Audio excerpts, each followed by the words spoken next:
राजनीतिक सिद्धांत, ये शब्द सुनने में थोड़े भारी भरकम लगते हैं, है ना? लेकिन क्या कभी सोचा है कि ये हमारी रोजमर्रा की जिंदगी से कितने गहरे जुड़े हुए हैं? चलिए, आज इस दिलचस्प दुनिया को जरा आसान भाषा में समझते हैं। अच्छा, जब हम पॉलिटिक्स या राजनीति शब्द सुनते हैं तो दिमाग में सबसे पहले क्या आता है? ज्यादातर लोगों के लिए एक नेगेटिव सी फीलिंग, सही कहा ना? ऐसा लगता है कि ये कोई ऐसी चीज है जिससे दूरी रहना बेहतर है। अरे, हम अपनी डे टू डे लाइफ में ही देख लीजिए। कोई क्रिकेटर टीम में बने रहने के लिए तिकड़म लगा रहा है, या ऑफिस में कोई कलीग बस बॉस की चापलूसी कर रहा है, हमारे मुंह से तुरंत निकलता है, देखो पॉलिटिक्स कर रहा है। और जब हम ऐसा कहते हैं तो हमारा मतलब होता है गंदी राजनीति।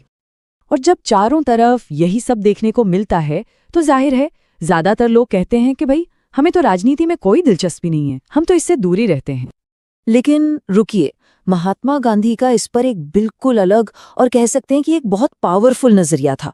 उनका मानना था कि राजनीति से भागना तो कोई ऑप्शन ही नहीं है। उन्होंने तो यहाँ तक कहा था कि राजनीति ने हमें एक सांप की कुंडली की तरह जकड़ रखा है और इससे जूझने के सिवाय हमारे पास कोई दूसरा रास्ता नहीं है। तो यहीं पर हमें राजनीति के दो चेहरे साफ साफ दिखते हैं। एक तरफ तो है वो स्वार्थ और घोटाले वाला चेहरा जो हम अक्सर खबरों में देखते या सुनते हैं, लेकिन दूसरी तरफ है इसका असली और बहुत जरूरी चेहरा, वो प्रोसेस जिसके जरिए हम एक समाज के तौर पर मिलकर बड़े बड़े फैसले लेते हैं। तो ये कोई गंदा खेल नहीं, बल्कि समाज को चलाने का एक बहुत जरूरी काम है। इसको और आसान भाषा में समझते हैं। सरकार जो भी नीतियां बनाती है, चाहे वो हमारे स्कूल कॉलेज हों, सड़कें हों या हॉस्पिटल, वो सब राजनीति का ही तो हिस्सा है। और यही नीतियां तय करती हैं कि हमारी जिंदगी कैसी होगी। जैसे एक स्टूडेंट की ही बात कर लेते हैं, एजुकेशन पॉलिसी कैसे बनेगी, एग्जाम का शेड्यूल क्या होगा, बस या मेट्रो का किराया कितना होगा, और यहाँ तक कि इंटरनेट के नियम क्या होंगे। ये सब सरकारी फैसले हैं और ये सब राजनीति के जरिए ही तय होता है। मतलब इसका एक स्टूडेंट की दुनिया पर सीधा और बहुत गहरा असर पड़ता है।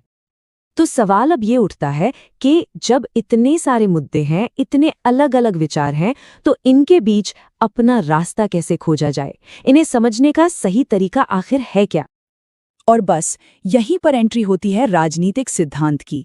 ये समझिए कि ये राजनीति की इस उलझी हुई दुनिया को समझने के लिए हमारा गाइड और टूलकिट है।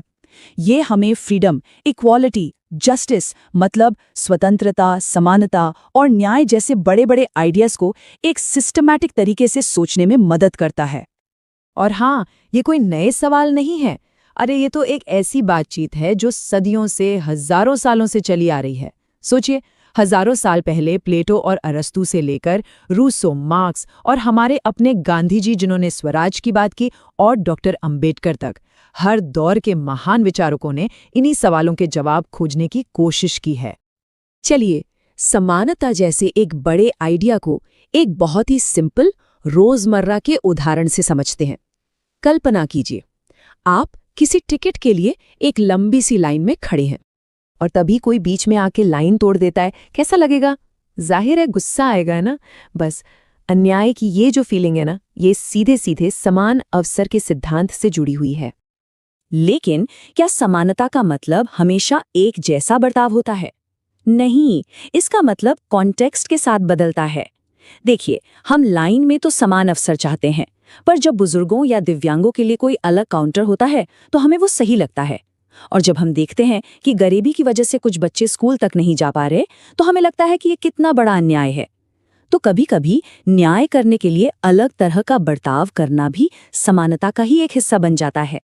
तो अब सवाल आता है कि जब ये आइडिया इतने कॉम्प्लिकेटेड हैं तो इन्हें पढ़ने की जरूरत ही क्या है? राजनीतिक सिद्धांत पढ़ना सिर्फ एक्सपर्ट्स का काम क्यों नहीं है? हम सबके लिए ये क्यों जरूरी है?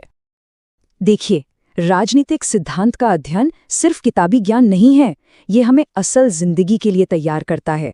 ये हमें एक जागरूक नागरिक बनाता है, हमें अपने आसपास हो रहे भेदभाव और अन्याय को पहचानने की नज़र देता है, और सबसे ज़रूरी, ये हमें अपने विचारों को तर्क के साथ, लॉजिक के साथ रखना सिखाता है। इसे एक और उदाहरण से समझिए। मान लीजिए आप किसी म्यूजिक कॉन्सर्ट में बैठे हैं।